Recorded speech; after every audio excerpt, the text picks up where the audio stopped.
A la 1 de la madrugada, mi hija se desplomó en la puerta. Tenía los ojos amoratados y los labios partidos. Sollozando me confesó: mi esposo me golpeó por su amante.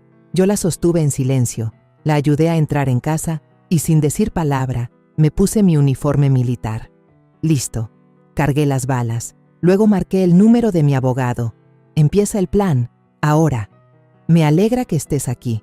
Si estás viendo este video, dale like, suscríbete al canal y cuéntame en los comentarios desde dónde escuchas mi historia de venganza. Quiero saber hasta dónde ha llegado. Acababa de apagar la tele y me dejé caer en el sofá, con los ojos entrecerrados después de un turno largo y agotador. Ser policía en este pueblo no siempre era de vida o muerte, pero ese día me había tocado separar una pelea en la cantina Los Portales y luego escribir el informe hasta la madrugada. El cuerpo me pesaba, solo quería dormir profundo. Afuera, en la calle, los ladridos de los perros se mezclaban con el zumbido de las motos de los chavos del barrio que pasaban a toda velocidad. Ya era la 1 de la mañana, pero el barrio se negaba a dormir. Seguro los morros andan en la esquina, fumando y tomando unas chelas, como todas las noches, pensé. Cerré los ojos, tratando de ignorar los ruidos para que mi cabeza pudiera descansar. De repente, unos golpes apurados sonaron en la puerta, tan fuertes que me levantaron de un brinco. El corazón se me aceleró y mi instinto de policía se activó de inmediato. ¿Quién podría tocar así a estas horas? Caminé rápido hacia la entrada, agarrando con fuerza una silla por si acaso. ¿Quién es?, pregunté hacia afuera, con la voz un poco temblorosa, no de miedo, sino porque sentía que algo malo estaba pasando. Nadie contestó, solo se oyeron un par de golpes más débiles, seguidos de una voz entrecortada y temblorosa. «Mamá, ábreme por favor». Casi me quedo helada. Era la voz de Sara, mi hija. Quité el seguro a toda prisa, con el corazón martillándome en el pecho. Apenas abrí, Sara se derrumbó en mis brazos, temblando como un animalito herido. La abracé con fuerza, sintiendo su cuerpo flácido, como si no le quedara ni una pizca de energía. «Sara, ¿qué te pasó, mija?», le pregunté, con la voz quebrada. La luz amarilla del porche le dio en la cara y me quedé paralizada al verla. Tenía el labio partido, con sangre seca en la comisura. El ojo izquierdo, morado e hinchado, apenas podía abrirlo. Se apretaba el estómago con las manos, como si intentara ocultar un dolor. «Mi esposo me pegó por su amante», susurró Sara, con la voz entrecortada antes de romper en un llanto desgarrador. Sentí que la sangre me hervía, pero al mismo tiempo el corazón se me estrujó. Mi hija, la que crié y quise más que a mi propia vida, estaba frente a mí, hecha pedazos. La ayudé a entrar, la recosté en el sofá y corrí a la cocina por un trapo húmedo y el botiquín. «Quédate quieta, mija, deja que te vea», le dije, tratando de mantener la calma, aunque por dentro era un caos. Le limpié con cuidado la sangre del labio, pero seguía saliendo, roja, viva, como si me cortara el corazón. El corte era profundo, no era solo una herida en la piel, parecía llevar consigo un daño mucho más hondo. Sara seguía abrazándose el estómago, con sus manos delgadas temblando. Con cuidado le quité las manos, le levanté la blusa y, Dios mío, casi se me cae el trapo. Un moretón enorme, negro, amoratado, le cubría el vientre, como si le hubieran pegado no una, sino muchas veces, con saña. Sentí que me faltaba el aire, como si los golpes me los hubieran dado a mí. «Sara, ¿quién te hizo esto? Fue Roberto, ¿verdad?», le pregunté, con la voz temblando de rabia y dolor.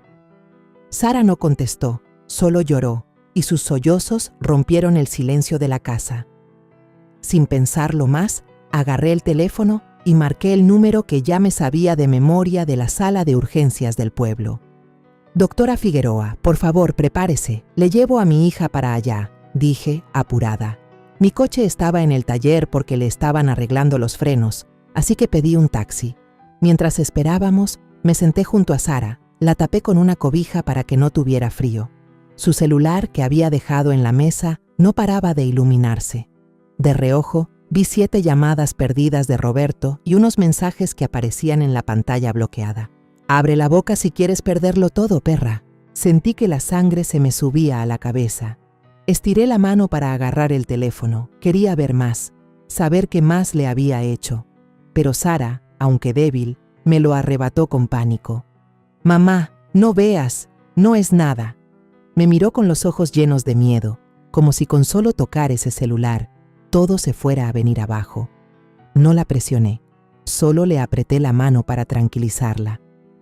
«Estoy aquí, mija, no te va a pasar nada». Pero por dentro, yo sabía que esto ya había ido demasiado lejos. Cuando llegó el taxi, ayudé a Sara a subir, sosteniéndola con un brazo mientras con el otro cargaba torpemente una bolsa. De camino al hospital, Sara iba encogida, con la cabeza apoyada en mi hombro, repitiendo una y otra vez: «Perdóname, mamá. No quería molestarte a estas horas, pero ya no aguantaba. Tuve que venir corriendo». Cada palabra que decía era como una puñalada en mi corazón. Yo era su madre. Le había prometido protegerla toda la vida, y ahora tenía que venir a buscarme en medio de la noche, destrozada por el hombre en quien alguna vez confié. El taxi se detuvo frente al hospital, donde la luz blanca y fría de un letrero de neón iluminaba las palabras «Sala de urgencias». Ayudé a bajar a Sara, mi hija, que apenas se sostenía en pie. Su cuerpo seguía temblando y se apretaba el estómago, como si se aferrara a sus últimas fuerzas. Le apreté la mano, tratando de que no sintiera cómo mi corazón latía desbocado. «Estoy aquí, no tengas miedo», le susurré, aunque yo también estaba aterrada. La doctora Leticia Figueroa, que estaba de guardia, ya nos esperaba en la puerta. Miró a Sara, luego a mí, con una expresión de preocupación, pero no dijo nada. Solo le hizo una seña a una enfermera para que llevara a mi hija a una sala de revisión. Yo la seguí, sintiendo los pies pesados como si arrastrara plomo. Cuando la enfermera le quitó la delgada chamarra a Sara, casi me quedo sin aire. Además de los golpes en la cara, tenía los hombros y las muñecas llenos de marcas de crueldad. Moretones morados y rojizos, como acusaciones silenciosas. Me quedé ahí, inmóvil, agarrada al borde de una mesa, conteniendo la rabia que me quemaba por dentro. «¿Qué te hizo este infeliz?», pensé, pero no me atreví a decirlo en voz alta por miedo a que Sara se soltara a llorar de nuevo. La doctora Figueroa anotaba cada herida con cuidado, con el rostro serio. «Necesitamos hacerle una radiografía para ver si no tiene alguna costilla fisurada», dijo, con voz grave pero firme. Asentí sin decir nada, solo miraba a Sara acostada, con los ojos cerrados como si quisiera escapar de la realidad. Mientras esperaba los resultados, bajé a recepción a firmar los papeles del tratamiento por ella y a pagar un adelanto. Mi celular no dejaba de vibrar. Un número desconocido aparecía en la pantalla. Lo reconocí de inmediato. Si alguien llamaba a esas horas, justo después de que Sara llegara a mi casa, solo podía ser Roberto. La rabia me subió a la cabeza y colgué, sin siquiera contestar.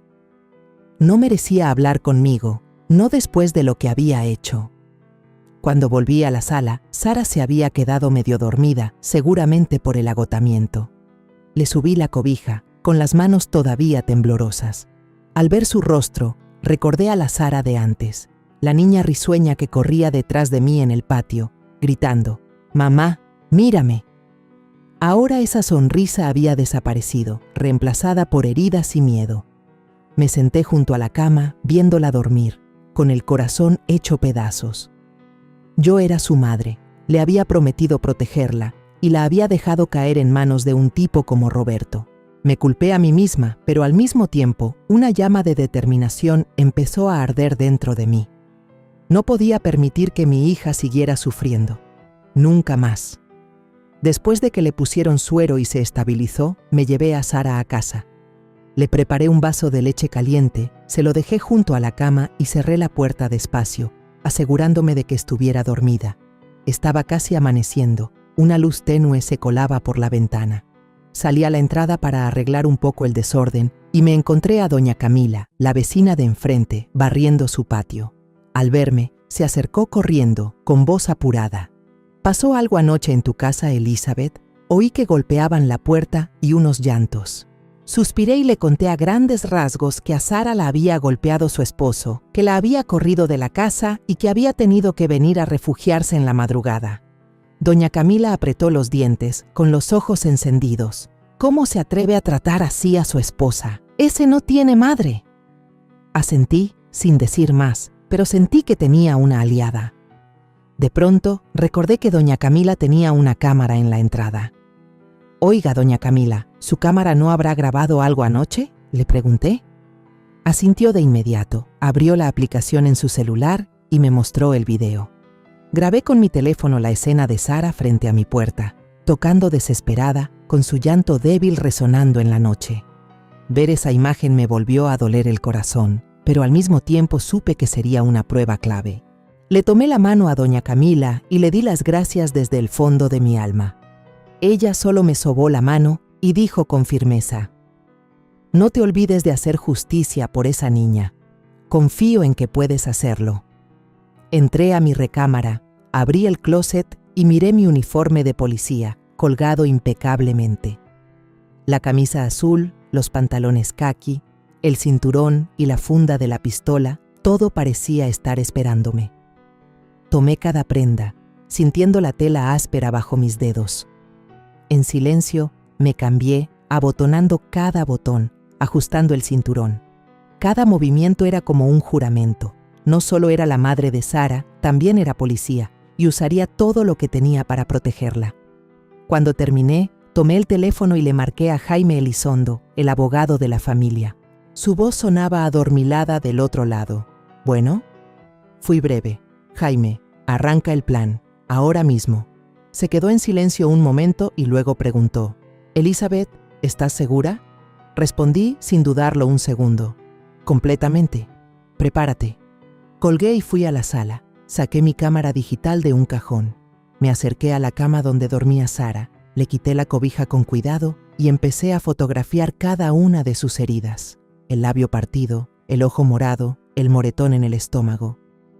Cada vez que disparaba el flash, sentía que no solo estaba documentando las heridas físicas, sino también el daño profundo en su alma. Cuando terminé, me senté en la mesa del comedor y extendí todos los papeles y la memoria USB con el video de la casa de doña Camila. Conecté la memoria a mi laptop y respaldé todo con cuidado. Sentada ahí, viendo la pantalla iluminarse, supe que a partir de ese momento no había vuelta atrás. Había entrado en una guerra, no solo por Sara, sino por la justicia que había jurado defender. Para cuando terminé de respaldar el video de la cámara de doña Camila, el reloj marcaba las 8 de la mañana. Sara seguía profundamente dormida en la cama, con la cara hinchada y los labios secos y partidos, como si ni en sueños pudiera escapar del dolor. Entré en silencio a la cocina y preparé un plato de sopa de pollo. El olor a cebolla y hierbas llenó el aire. Le llevé la charola a la cama y la desperté con cuidado. Abrió los ojos con la mirada cansada y se sorprendió al verme ahí, vestida con el uniforme de policía. «Mamá», murmuró y luego negó con la cabeza. «No tengo hambre». Me senté a su lado, tratando de que mi voz sonara lo más suave posible. «Para estar fuerte y seguir adelante, tienes que comer». Sara me miró, con los ojos llorosos, y a regañadientes tomó la cuchara, tragando a duras penas. Verla así me apretaba el corazón. Hacía apenas unos años, Sara era una muchacha radiante, siempre sonriendo, llenando la casa de alegría. Ahora estaba ahí, destrozada, como una sombra de sí misma. Decidí llevarla de nuevo al hospital para otra revisión. El moretón del estómago no me dejaba tranquila. La doctora Leticia Figueroa nos recibió en urgencias, con el rostro serio pero sin decir mucho. Pidió una tomografía para asegurarse de que no hubiera una hemorragia interna. Mientras esperábamos los resultados, me senté en la sala de espera, saqué mi laptop y conecté la memoria USB. El video apareció en la pantalla. A la 1:02 de la madrugada, Sara estaba frente a mi puerta, tocando desesperada, con su llanto ahogado resonando a través del micrófono. Ver esa imagen me volvió a doler el corazón, como si estuviera reviviendo esa noche. Copié el video a un disco duro externo, lo protegí con contraseña, cuidando cada detalle. Sabía que lo que estaba haciendo no era solo para proteger a Sara, sino para construir un muro de pruebas contra Roberto. Justo en ese momento, el celular de Sara sonó. En la pantalla se leía Roberto Méndez. Sentí que el corazón se me paraba. Agarré el teléfono antes de que Sara pudiera reaccionar y lo apagué de inmediato. Sara me miró aterrada. «Mamá, si se entera de que hablé, no me va a dejar en paz». Su voz temblaba, como si el simple hecho de mencionar su nombre la hundiera en la oscuridad. Le apreté la mano con fuerza, intentando calmarla. «Estoy aquí, mija. No te va a pasar nada». Pero no dije más, solo miré el reloj en silencio. Eran casi las 10 de la mañana. Le quité el chip al celular de Sara y le puse otro que ya tenía preparado. No quería que la encontrara. No quería que tuviera la oportunidad de amenazarla de nuevo. Los resultados de la tomografía llegaron unos minutos después, confirmando que Sara tenía varias contusiones graves en los tejidos blandos, pero por suerte ninguna hemorragia interna. Solté el aire, pero el alivio fue momentáneo. Las heridas del cuerpo de Sara sanarían, pero las de su alma, yo sabía, necesitarían mucho más tiempo. La llevé a casa y le llamé a Jaime Elizondo, el abogado. «Tengo el historial médico y el video de la cámara de la vecina», le dije sin rodeos. Me citó en su oficina por la tarde para reunir las pruebas. Mientras tanto, doña Camila pasó a vernos con una olla de caldo de pollo todavía caliente. «Esto es para que Sara agarre fuerzas», dijo, con su voz cálida. «Si necesitas una testigo, cuenta conmigo». La miré sintiendo su apoyo sincero y mi corazón se sintió un poco más fuerte. Por la tarde, Sara intentaba descansar, pero se despertaba sobresaltada por las pesadillas. Me senté a su lado, tratando de calmarla, pero ella solo balbuceaba asustada. Roberto me empujó, y Denise. Ella estaba en una esquina, burlándose. Al oír eso, sentí que la sangre se me subía a la cabeza. «¿Quién es Denise?», le pregunté con la voz temblando de rabia. Sara me contó, con la voz débil, que Denise era la amante de Roberto, que había ido a su casa varias veces, presumiendo descaradamente, provocando a Roberto para que se desquitara con ella. Su relato fue como una navaja en mi corazón. Yo había comido en la misma mesa que Roberto, había pensado que era un hombre decente que cuidaría de mi hija, y ahora resultaba que no solo la engañaba, sino que dejaba que otra mujer la humillara en su propia casa. Sentada junto a la cama, saqué mi celular y tomé fotos de cerca de los moretones en las muñecas de Sara, incluyendo el reloj para que se viera la hora exacta. Cada foto que tomaba sentía que no solo documentaba las heridas físicas, sino el dolor que mi hija cargaba. Sabía que estas fotos serían pruebas, pero también eran un recordatorio de lo que tenía que hacer para protegerla. Por la tarde, llevé a Sara a la oficina de Jaime, con un portafolio que contenía todas las pruebas que había reunido. Él lo abrió y fue poniendo todo sobre la mesa: las fotos de las lesiones, el informe médico y el video en la USB. Jaime asintió, con voz firme. «Esta es una base bastante sólida. Ahora solo necesitamos demostrar el adulterio público y no tendrá para dónde hacerse». Apreté el asa de mi bolsa, sabiendo perfectamente cuál era mi siguiente paso. Ya no era solo una madre dolida, era una policía, y usaría todo lo que tenía para hacer que Roberto pagara. Esa noche no llevé a Sara a mi casa. No quería que estuviera en un lugar donde Roberto pudiera encontrarla. En vez de eso, la dejé en casa de doña Camila, mi vecina de confianza. Ella le abrió las puertas para que se quedara a dormir y prometió no quitarle el ojo de encima. Regresé a casa sola, con el corazón pesado. Me quité el uniforme de policía y me puse una chamarra vieja y unos jeans, tratando de parecer una persona común y no una oficial buscando pruebas. Saqué la cámara digital del cajón, revisé la batería y la tarjeta de memoria y salí en mi viejo coche. Cada vuelta de las llantas me recordaba que estaba entrando en una guerra, no solo por Sara, sino por la justicia que había jurado defender. Estacioné el coche en un callejón oscuro cerca de la cantina Los Portales en León, el lugar que Sara me había dicho que Roberto frecuentaba. La luz de neón del local iluminaba un pedazo de la calle. Me senté en el coche, agachada, con la cámara en mano, esperando. Como a las 8 de la noche, apareció la camioneta plateada de Roberto. Sus faros barrieron el callejón. El corazón se me aceleró, pero me mantuve tranquila y encendí la cámara, lista. Unos minutos después, una mujer salió de la esquina. Llevaba un vestido rojo ajustado, los labios pintados de un color intenso y un cigarro en la mano. Caminaba con una seguridad provocadora. La reconocí de inmediato. Era Denise Salgado, la mujer de la que Sara me había hablado, la amante de Roberto, la que había hecho sufrir a mi hija. Roberto apagó el motor, se bajó y le abrió la puerta a Denise, rodeándola con el brazo por la cintura con familiaridad. Al verlo, sentí que la sangre me hervía. Él, el que se había sentado a comer en mi casa, el que me había llamado suegra, ahora abrazaba a otra mujer mientras mi hija estaba en una cama llena de moretones. Disparé la cámara una y otra vez. La luz de neón de la cantina iluminaba claramente sus rostros. Cada foto era como una puñalada, pero también una pieza más en el rompecabezas que estaba armando para desenmascararlo. Los seguí a distancia hasta un pequeño hotel con un letrero de luz roja parpadeante.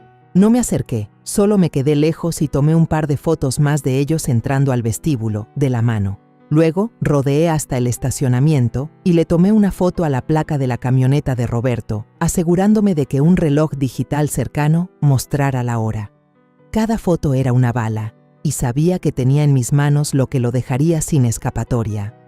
Al llegar a casa, abrí la laptop y pasé todas las fotos a una carpeta especial, protegida con contraseña.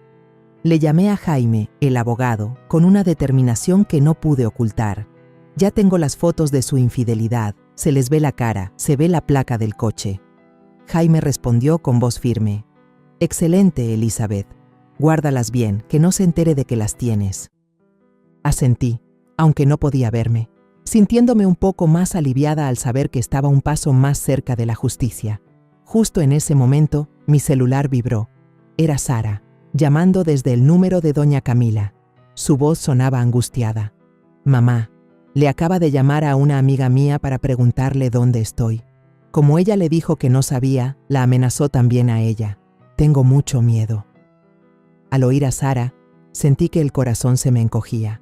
Mi hija, aunque ya había escapado de Roberto, seguía atormentada por sus amenazas.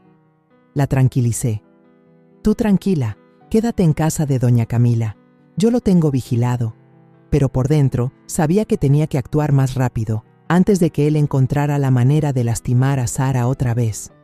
Me comuniqué de inmediato con el comandante Rosales, un colega de confianza en la comandancia. Le presenté todas las pruebas que había reunido, el video de doña Camila, el historial médico de Sara y las fotos de la infidelidad. Necesito que mandes una patrulla a vigilar el barrio, sobre todo la casa de doña Camila, le dije con voz dura. Rosales aceptó sin dudar, pero no sin antes advertirme. Elizabeth, lo que estás haciendo es muy peligroso, pero si tienes las pruebas suficientes, estoy seguro de que ganarás. Le di las gracias y le entregué una copia de las fotos de la infidelidad, por si algo me pasaba. Esa noche no pude pegar un ojo. Me quedé sentada en la mesa del comedor, organizando todos los datos en expedientes, pruebas de las lesiones, el video de la cámara y las fotos de la infidelidad. Cada expediente era como una acusación, un paso más para sacar a Roberto a la luz. Pero en mi corazón no podía quitarme el dolor. Alguna vez lo había considerado como un hijo, había creído que protegería a Sara, y ahora no solo la había traicionado, sino que se había atrevido a levantarle la mano, a amenazarla, todo por otra mujer. Ese dolor, como un corte profundo, me hería cada vez que pensaba en los moretones de Sara. A la mañana siguiente, llevé a Sara con Anaís Quiroga, una psicóloga que Jaime nos había recomendado. Sara necesitaba ayuda para superar el trauma de los días de maltrato. Me quedé en la sala de espera, con el corazón encogido. Ver a mi hija entrar al consultorio, caminando lento, con los hombros caídos, fue como si me pusieran una piedra en el pecho. Yo, que me creía una madre fuerte, una policía dura, no había podido protegerla del hombre en quien confié. Ese dolor, como un corte profundo, me hería cada vez que recordaba la cara de Sara llena de moretones. Mientras estaba sentada ahí, mi teléfono vibró. Era Ramiro Alcázar, el encargado del registro público de la propiedad, a quien conocía de algunos trámites anteriores. Su voz sonaba grave y un poco apurada. Señora Arriaga, no es prudente hablar mucho por teléfono, pero acabo de ver su nombre y el de su hija en un expediente de traspaso de un terreno. Hay algo raro. Si tiene tiempo, debería darse una vuelta. Fruncí el ceño, sin entender de qué hablaba. Sara y yo no habíamos hecho ningún trámite de traspaso, pero un mal presentimiento me hizo levantarme de inmediato. Le dije a Anaís que volvería por Sara más tarde. Cuando llegué al registro público, Ramiro me hizo una seña para que entrara a su oficina. Abrió un expediente, con el ceño fruncido. Aquí hay algo extraño. Este terreno fue transferido a nombre de una tal Denise Salgado la semana pasada, pero como no me llamó para confirmar, se me hizo raro. Me quedé helada, sentí que se me paraba la sangre. «No puede ser», exclamé, con la voz entrecortada. «Sara y yo nunca hemos firmado nada». Ramiro negó con la cabeza y me acercó el expediente. «Las firmas están aquí, con su nombre y el de su hija, y el trámite ya está archivado». Tomé el papel y vi unas firmas temblorosas, que no se parecían en nada a las nuestras. Pregunté de inmediato: «¿Quién vino a entregar estos papeles?». Ramiro respondió en voz baja: «El empleado me dijo que fue su yerno, Roberto. Dijo que usted le había encargado el trámite porque andaba ocupada». Al oír eso, sentí que la sangre me hervía en la cabeza. Roberto no solo había golpeado a Sara, no solo la había engañado, sino que se había atrevido a falsificar nuestras firmas para robarse el terreno, la herencia de mi padre, lo que mi familia había cuidado por años. Traté de mantener la calma y le pedí a Ramiro una fotocopia del expediente. Él suspiró. Seguramente alguien de aquí adentro le ayudó con el trámite. Antes de irme, me susurró: «Elizabeth, esto es peligroso. Tenga cuidado que no se sepa en la oficina que yo le dije». Asentí, le di las gracias y le prometí que no lo delataría. Pero por dentro sentía que caminaba sobre espinas. Roberto no era solo un hombre violento, era un manipulador, dispuesto a todo para salirse con la suya. Por la tarde, pasé a recoger a Sara de su terapia. Se veía cansada, pero su mirada ya no era de pánico. La llevé directamente a la oficina del abogado Jaime, con la fotocopia de los papeles falsos. Jaime los revisó con cuidado, golpeando la mesa con los dedos, y dijo con firmeza: «Este es el tiro de gracia. Ahora también tenemos pruebas de fraude, suficiente para que no tenga escapatoria». Sara, sentada a mi lado, escuchaba en silencio, pero sus ojos se llenaron de lágrimas. «Mamá, se atrevió a falsificar las firmas para robarse el terreno del abuelo», dijo con voz temblorosa, entre dolida e indignada. Le tomé la mano y se la apreté, tratando de darle un poco de fuerza. Pero yo también luchaba contra mi propio dolor. Ese terreno no era solo una propiedad, era un recuerdo, era el sudor de mi padre, algo que nuestra familia había cuidado por generaciones, y Roberto se había atrevido a pisotearlo todo, solo por su ambición y su traición. Esa noche me reuní con el comandante Rosales y le entregué la copia de los papeles falsos. Él asintió con la mirada seria. «Sus pruebas son muy sólidas. Le aseguro que no se va a escapar». Le di las gracias, pero seguía con un peso en el corazón. Al llegar a casa, guardé todos los documentos bajo llave en la pequeña caja fuerte de mi recámara. El reloj marcaba casi la medianoche, pero no tenía nada de sueño. Me quedé sentada en la oscuridad, pensando en Roberto, en lo que le había hecho a Sara, a nuestra familia. Ese dolor, como un fuego lento, me quemaba y me impulsaba a la vez. Sabía que había llegado el momento de enfrentarlo directamente, no había otra opción. El sábado por la mañana dejé a Sara en casa de doña Camila, el lugar más seguro para ella en ese momento. El comandante Rosales había puesto a alguien a vigilar afuera, y yo sabía que estaría protegida, pero mi corazón no estaba tranquilo. Me puse ropa de civil, una chamarra vieja y unos jeans, pero escondí en mi bolsa un expediente con las pruebas que había preparado cuidadosamente. Las fotos de las lesiones de Sara, el video de la cámara de la vecina, el informe del hospital y la fotocopia de los papeles falsos del terreno. Conduje mi viejo coche hasta la casa de empeño de Roberto, el lugar donde hacía sus negocios y presumía su poder en el pueblo. Cada vuelta de las llantas me recordaba que esto no era un simple viaje, sino una confrontación inevitable. La casa de empeño estaba abierta, un olor a aceite de máquina y cigarro me golpeó en la cara. Dos de los secuaces de Roberto estaban acomodando cosas en los estantes y me miraron de reojo cuando entré. Uno de ellos sonrió con burla. «Miren, llegó la suegra». Los ignoré y caminé directo a la oficina del fondo, donde Roberto estaba sentado contando dinero con fajos de pesos apilados sobre un escritorio de madera. Levantó la cabeza y esbozó una sonrisa falsa. «¿Qué pasó, suegra policía? ¿Tan desocupada anda que tiene tiempo de visitar al yerno?». Su voz estaba cargada de sarcasmo, pero no le hice caso. No había ido a discutir ni a platicar. Puse el expediente sobre el escritorio. Cada página era como una acusación. Las fotos de los moretones de Sara, el video de la cámara de doña Camila con el llanto de mi hija en la madrugada, el informe del hospital detallando sus lesiones y la fotocopia de los papeles falsos que se había atrevido a firmar por mí y por Sara. Roberto les echó un vistazo. Su rostro cambió por un instante, pero rápidamente recuperó su aire de confianza, ocultándolo con una sonrisa de desprecio. «¿Y qué con estos papelitos? Tengo mejores abogados que usted». Lo miré a los ojos, con voz fría. «No vine a discutir contigo. Si quieres ver quién tiene la razón, nos vemos en el juzgado». Se levantó de golpe, con la voz contenida, como si le hubiera tocado el orgullo. «¿Quién se va a atrever a tocarme? ¿Quién se me va a poner en contra en este pueblo?». No me inmuté. Lo miré fijamente a sus ojos arrogantes. «Yo. No creas que todo el mundo te tiene miedo». Los dos tipos de la entrada intentaron acercarse, pero puse la mano en el bolsillo de mi chamarra, dejando ver mi placa de policía. Se detuvieron en seco, con la mirada evasiva. Roberto se puso rojo, golpeó la mesa con fuerza y casi gritó: «Su hija es una débil, merecía que la educaran, y usted no crea que esa placa la va a salvar siempre». Al oír eso, sentí que la sangre me hervía. ¿Se atrevía a decir que Sara, mi hija, a la que quería más que a mi vida, merecía que la educaran? ¿Se atrevía a justificar los moretones, las noches que Sara tuvo que huir con dolor? Quise gritarle, quise abalanzarme sobre él y agarrarlo del cuello, pero me contuve. No respondí, solo recogí el expediente en silencio, lo guardé en mi bolsa y me di la vuelta para salir.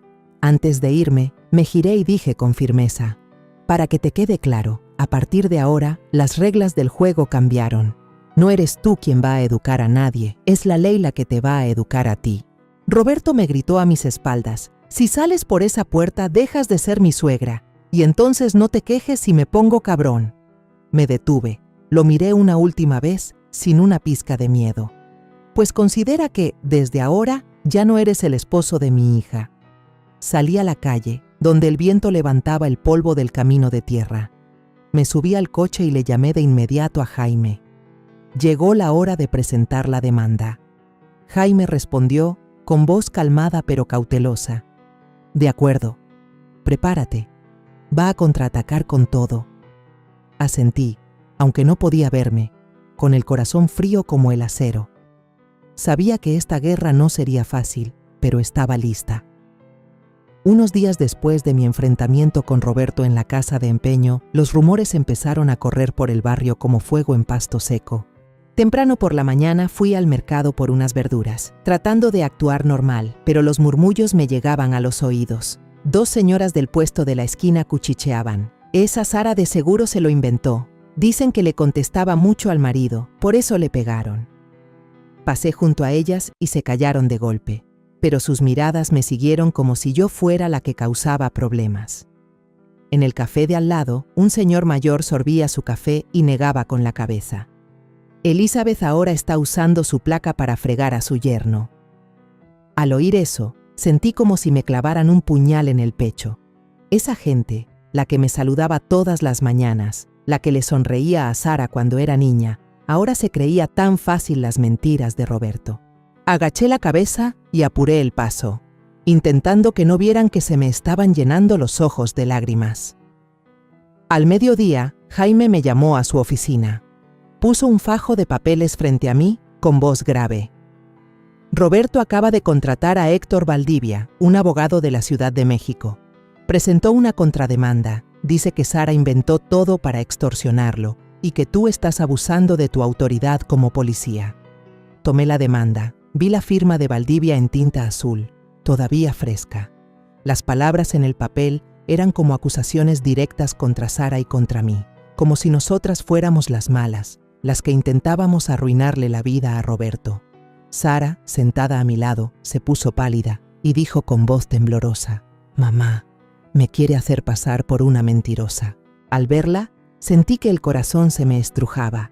Sara, mi dulce hija, ahora tenía que soportar no solo los moretones en su cuerpo, sino también las calumnias del hombre que alguna vez amó. Le tomé la mano y se la apreté, tratando de darle un poco de fuerza, pero por dentro sentía un dolor indescriptible. Había pensado que este pueblo, donde nací y crecí, estaría de nuestro lado, pero ahora parecía que el mundo entero nos daba la espalda. Por la tarde, llevé a Sara a casa de doña Camila. Al pasar por un callejón, vi a los 2 secuaces de Roberto parados, fumando, mirándonos fijamente. Uno de ellos levantó la barbilla y dijo con sarcasmo: «Con cuidado. Aquí la gente le cree más a Roberto que a usted». No contesté, solo apreté la mano de Sara y la metí a la casa. Pero esas palabras fueron como piedras lanzadas a mi corazón, haciéndome sentir más sola que nunca. Le llamé de inmediato a Rosales para informarle de la amenaza. Prometió reforzar las patrullas por la noche, pero su voz también sonaba preocupada. «Elizabeth, ten cuidado. Ese tipo está intentando todo para darle la vuelta a la situación». Asentí y le di las gracias, pero por dentro sabía que caminaba por un sendero muy peligroso. Esa noche fui a la tiendita de la esquina a comprar algo de comer. La dueña, una conocida de años, me llevó a un rincón y me susurró: «Elizabeth, ten cuidado. La gente anda diciendo por todos lados que inventaste todo para quitarle el terreno a tu yerno». Al oír eso, sentí un frío recorrer mi cuerpo. La gente que había sido mi vecina, con la que había compartido historias, ahora creía que yo era una intrigosa. Le di las gracias, intenté sonreír, pero al salir de la tienda sentí que el mundo se me venía encima.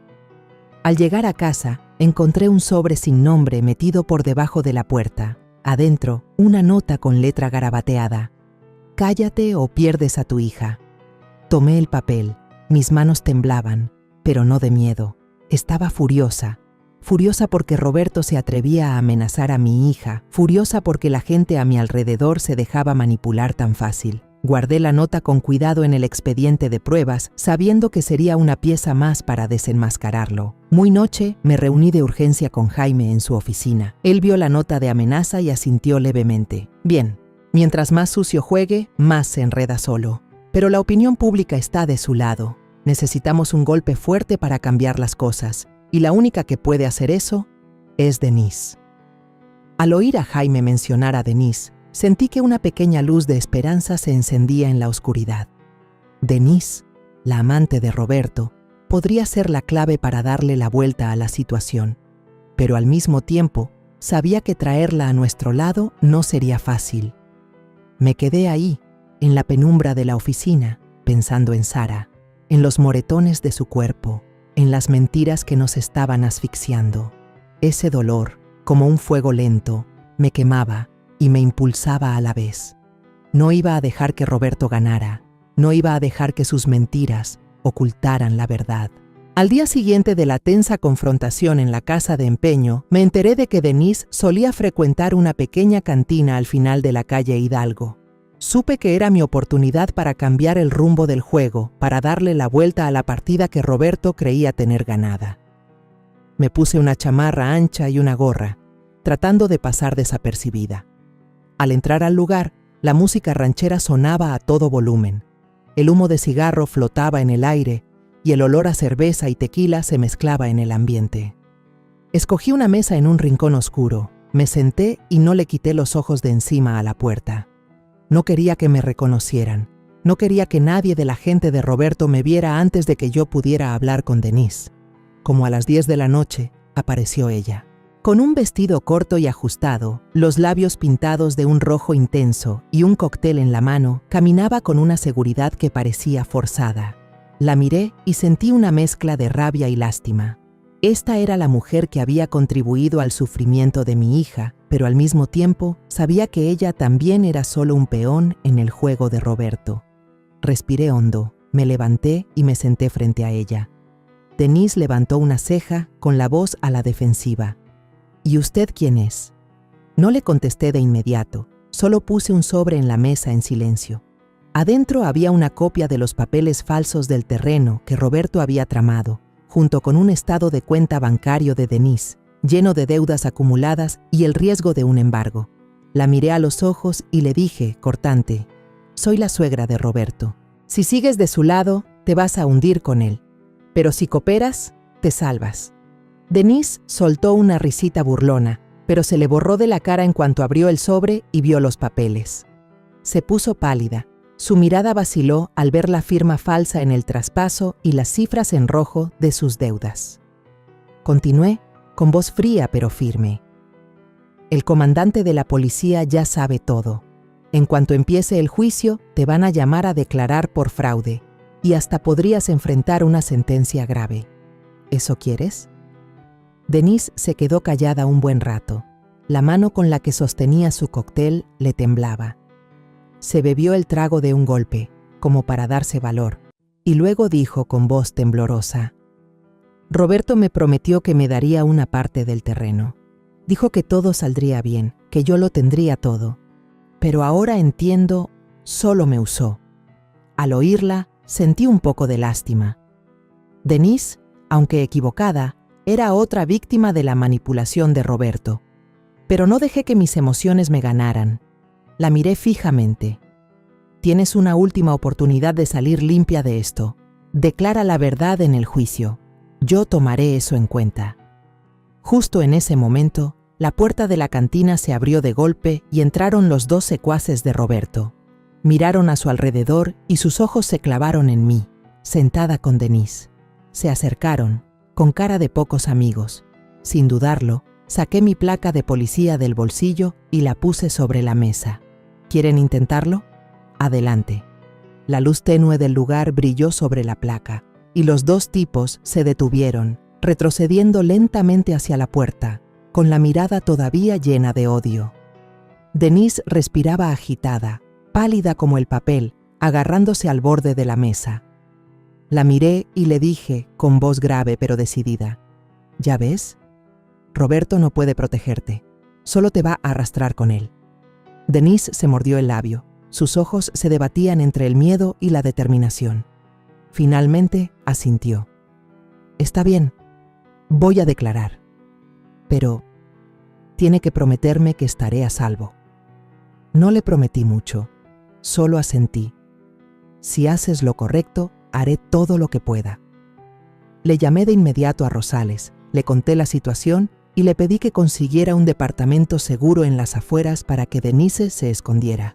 Al salir de la cantina, caminé por la calle fría y oscura. El viento me hizo temblar, pero por dentro sentí un gran alivio. Sabía que la batalla había cambiado. Roberto acababa de perder a su pieza más importante.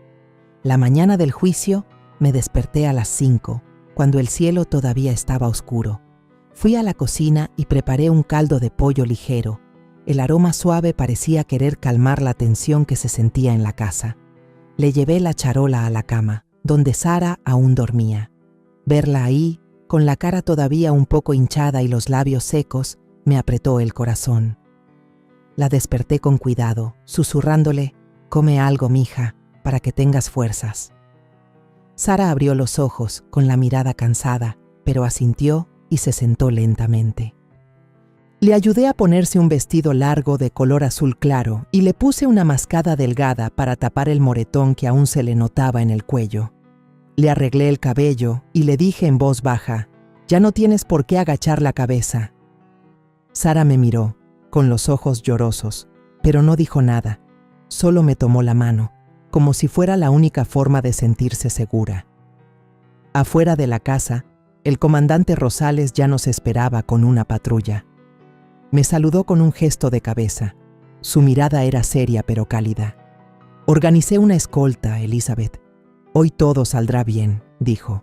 Le di las gracias, sintiendo un poco de alivio al saber que no estaba sola. De camino al juzgado, vi a la gente del pueblo reunida en la plaza, cuchicheando. Algunos nos miraban con curiosidad, otros asentían levemente como en señal de apoyo, pero también había quienes negaban con la cabeza, con desconfianza. Los rumores que Roberto había esparcido seguían flotando en el aire, y yo sabía que la batalla de hoy no era solo contra él, sino por recuperar la verdad. Al llegar a la entrada del juzgado, vi a Roberto. Estaba de pie, con un traje impecable, la cara roja y la mirada afilada como un cuchillo. A su lado, el abogado Valdivia parecía tranquilo, pero yo sabía que estaba tenso. Denise también estaba ahí, parada lejos de Roberto, con los brazos cruzados y la mirada perdida. Al verla, recordé la noche en la cantina, cuando la convencí de cambiar de bando, y sentí una chispa de esperanza. Pero sabía que hoy no sería fácil. Tomé la mano de Sara y la guié hacia la sala. Adentro, el lugar estaba lleno. Las viejas bancas de madera rechinaban mientras la gente se acomodaba. Vi a doña Camila en la última fila. Me saludó con la cabeza para darme ánimos, como diciendo que siempre estaría ahí, apoyándonos. El juez Arturo Cervantes entró y toda la sala se puso de pie. El aire se sentía denso. Solo se oía el zumbido del ventilador de techo, como el latido del corazón de la sala. El abogado Jaime comenzó. Su voz era grave y segura. Presentó el caso. Cada prueba fue expuesta ante el tribunal. Las fotos de las heridas de Sara, el informe de la doctora Figueroa detallando las lesiones, el video de la cámara de doña Camila que grabó el llanto de Sara en la madrugada, y la copia de los papeles falsos del terreno que Ramiro Alcázar nos había proporcionado. Cuando Jaime proyectó el video en la pantalla, los golpes de Sara en la puerta y sus sollozos débiles llenaron la sala. Oí murmullos entre la gente, algunos se limpiaban los ojos. Miré a Sara a mi lado, sus manos temblaban y tenía la cabeza agachada. Le puse una mano en el hombro y lo apreté suavemente, como para decirle que yo seguía ahí, que siempre estaría ahí. El abogado Valdivia se levantó para refutar. Su voz era cortante. Sara inventó todo para extorsionar a mi cliente. Elizabeth Arriaga abusó de su autoridad como policía para coaccionar y calumniar. Esas palabras fueron como puñales en mi corazón. Quise levantarme de un salto, gritar que mentía, que los moretones de Sara no eran un invento, pero Jaime me hizo una seña para que me calmara. Presentó los mensajes de amenaza de Roberto, que se veían claramente en la pantalla grande. Cállate si no quieres que te reemplace. La sala se quedó en silencio. Sara agachó la cabeza, sus manos temblaban con más fuerza, y supe que estaba recordando los meses que vivió con miedo. Le apreté el hombro, tratando de darle un poco de mi fuerza. Luego fue el turno de Denise. Subió al estrado, temblando, con la mirada vacilante. Roberto me prometió que me daría una parte del terreno, dijo, con la voz temblorosa pero clara. Me presionó para aceptar los papeles del traspaso, diciendo que todo estaba arreglado. Pero la verdad es que él falsificó la firma de su esposa para robarle el terreno. Roberto se levantó de un salto, gritando, «¡Me traicionaste!». Los guardias del tribunal tuvieron que obligarlo a sentarse, mientras el juez Cervantes decía con severidad, «¡Orden, o lo saco de la sala!». Denise agachó la cabeza, pero siguió declarando. Cada palabra era como un martillo que destrozaba las mentiras de Roberto. Al verla, sentí un poco de alivio, pero no pude evitar el dolor en mi corazón. Denise había sido parte del sufrimiento de Sara, pero ahora había elegido estar del lado de la verdad. Cuando fue mi turno, subí al estrado y juré ante el tribunal. Miré directamente a la gente, con voz firme. Soy policía, pero hoy estoy aquí como madre. No voy a permitir que nadie, ni siquiera mi yerno, destruya a mi hija y se burle de la ley.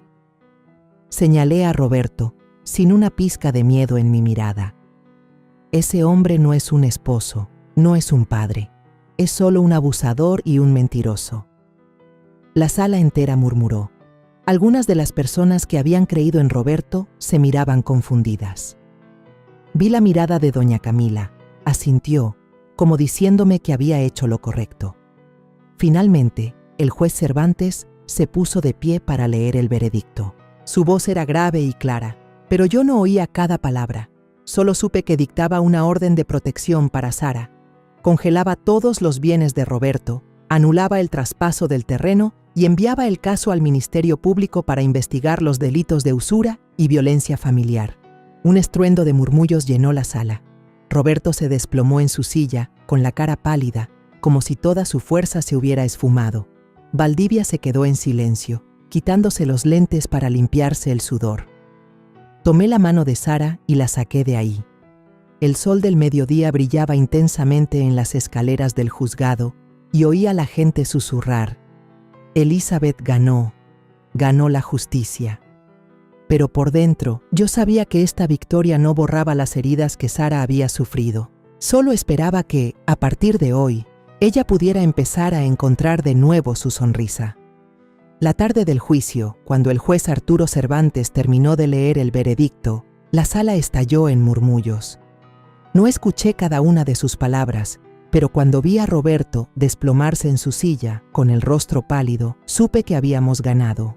El fallo dictaba una orden de protección para Sara, congelaba los bienes de Roberto, anulaba el traspaso falso del terreno y enviaba el caso al Ministerio Público para investigar los delitos de violencia familiar y usura. Cuando tomé la mano de Sara y salimos del juzgado, el sol del mediodía brillaba en las escaleras y escuché a la gente susurrar: Elizabeth ganó la justicia. Pero por dentro no me sentía victoriosa. Solo sentía alivio, como si me hubiera quitado un peso de encima, pero el dolor seguía ahí, como una cicatriz que nunca sanaría del todo. Esa misma tarde, la policía fue a la casa de empeño de Roberto para arrestarlo. La gente se amontonó en la calle para ver.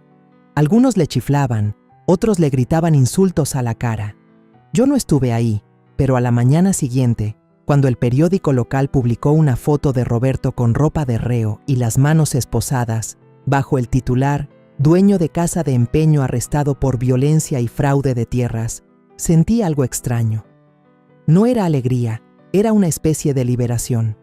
Él, que se había sentado a comer en mi mesa, que me había llamado suegra, ahora estaba pagando por lo que había hecho. Pero esa sensación fue reemplazada rápidamente por la tristeza. Yo había confiado en él, había pensado que cuidaría de Sara. El dolor de ser traicionada por alguien de la familia, como un fuego lento, todavía me quemaba por dentro. Denise desapareció del pueblo a los pocos días del juicio. Se rumoreaba que se había ido a Monterrey a buscar trabajo, a empezar de cero. No la culpé. Había sido parte del dolor de Sara, pero al final había elegido la verdad. Los 2 secuaces de Roberto, los que se hacían llamar los chamucos, también fueron arrestados por amenazar a testigos. El barrio de repente se sintió más tranquilo. Ya no había miradas de odio ni amenazas silenciosas. Pero yo sabía que las heridas que Roberto había dejado en Sara y en mí no desaparecerían tan fácilmente. Sara se mudó a vivir conmigo de forma permanente. Los primeros días apenas podía dormir. Se despertaba sobresaltada cada noche, sudando, gritando: «¡Mamá, ahí viene!». En esos momentos me sentaba a su lado, le tomaba la mano y le susurraba: «No pasa nada, mija, ya estás a salvo». Pero al ver a Sara, me veía a mí misma años atrás, cuando yo también guardé silencio ante mi propio dolor. La llevé con Anaís Quiroga, la psicóloga, cada semana sin falta. Anaís escuchaba a Sara con paciencia, ayudándola a enfrentar sus pesadillas paso a paso. Después de unas semanas, empecé a notar un cambio. Sara ya no se tapaba la cara al salir a la calle, ya no agachaba la cabeza al pasar por el mercado. Una tarde, la encontré en la cocina preparando enchiladas y mientras doblaba las tortillas, cantaba en voz baja. Esa canción, tan suave como el viento, hizo que se me llenaran los ojos de lágrimas. Hacía tanto tiempo que no escuchaba cantar a mi hija, era como si el sol estuviera volviendo a entrar a la casa. El pueblo también empezó a cambiar su actitud. Los vecinos que habían dudado, que se habían creído los rumores de Roberto, ahora me saludaban. Algunos se acercaron a disculparse, con voz apenada. «Señora Elizabeth, no sabíamos la verdad». Yo solo asentía. sin rencor. Entendía que las mentiras de Roberto habían sido convincentes y no todos tienen el valor de enfrentar a alguien como él. Doña Camila vino de visita con una charola de pan dulce y abrazó fuerte a Sara. Saliste más fuerte que tu madre en sus tiempos. Verlas reír juntas me calentó el corazón, como si la bondad de la gente todavía existiera, a pesar de los días oscuros. Seguí con mi trabajo en la comandancia. Cada patrullaje diario era un recordatorio de mi deber. Cada vez que me encontraba con un caso de violencia, me sentía más decidida a ayudar a otras mujeres a romper el silencio.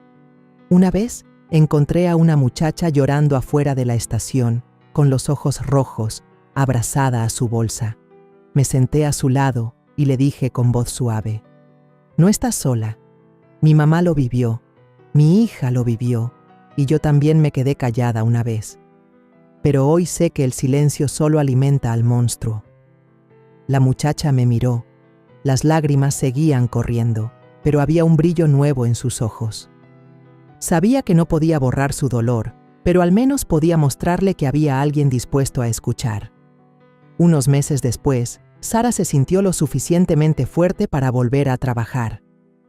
Consiguió un puesto en una oficina de contadores en el centro del pueblo. Esa noche, llegó tarde, abrió la puerta con una sonrisa radiante. «Mamá, me dieron el trabajo». Me levanté y la abracé con todas mis fuerzas, y las dos lloramos. No eran lágrimas de dolor, sino de alegría, de liberación. Ver a Sara ahí, sonriendo como el sol, me hizo recordar a la niña que corría detrás de mí en el patio, gritando: «Mamá, mírame». Sabía que las heridas en su corazón seguían ahí, pero estaba aprendiendo a seguir adelante, a reencontrarse a sí misma. Esa noche me senté en el porche, el viento soplaba fresco. Recordé la noche en que Sara se derrumbó en mi puerta, con la cara llena de moretones, contándome con voz temblorosa lo que Roberto le había hecho. Recordé los meses de lucha, las noches sin dormir, los momentos en que pensé que me derrumbaría ante las mentiras y la desconfianza del pueblo entero. Pero luego miré la sonrisa de Sara de hoy y pensé: la justicia a veces tarda, pero cuando llega, te puede devolver el aliento, la risa y hasta el futuro. Le di un sorbo a mi café, ya frío, pero sentí una paz en mi corazón que no había sentido en mucho tiempo. Sara había vuelto, y yo, aunque cargaba con las cicatrices del pasado, había encontrado una razón para seguir luchando, no solo por mi hija, sino por todas las mujeres que necesitan que alguien se levante por ellas. La historia que contamos es ficticia, pero está basada en algunos hechos reales. Los nombres y lugares han sido cambiados para proteger la identidad de quienes estuvieron involucrados. No contamos esto para juzgar, sino con la esperanza de que alguien escuche y se detenga a pensar: ¿cuántas madres están sufriendo en silencio dentro de su propia casa? Siento verdadera curiosidad. Si fueras tú, en mi lugar, ¿qué harías? ¿Elegirías callar para mantener la paz o te atreverías a enfrentarlo todo para recuperar tu voz? Quiero saber lo que piensas, porque cada historia es una vela que puede iluminar el camino de alguien más. Dios siempre bendice, y yo creo firmemente que el valor nos lleva a días mejores. Mientras tanto, en la pantalla final te dejo 2 de las historias más queridas del canal. Te aseguro que te sorprenderán. Gracias por haberte quedado hasta aquí.